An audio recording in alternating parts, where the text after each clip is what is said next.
Ofiste olmuruq şən neçə vaxtdır, deyə də bilmirəm mən neçə vaxtdır.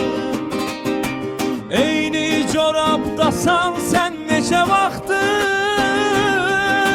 ya biz pul atışaq biz alaq ya da qurban olum onu dəyiş arada.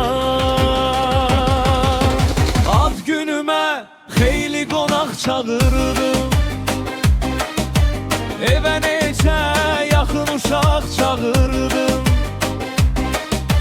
Səhv elədim səni nahaq çağırdım, bir həftədir təzyiq düşmür mamada. Qurban olum onu dəyiş arada. Çıxardan da ayağını hardasa, bütün ətraf mühit qərq olur yasa. Dəyişmirsən dəyişmə heç olmasa, 3-4 saat aslı saxla havada. Qurban olum onu dəyiş arada.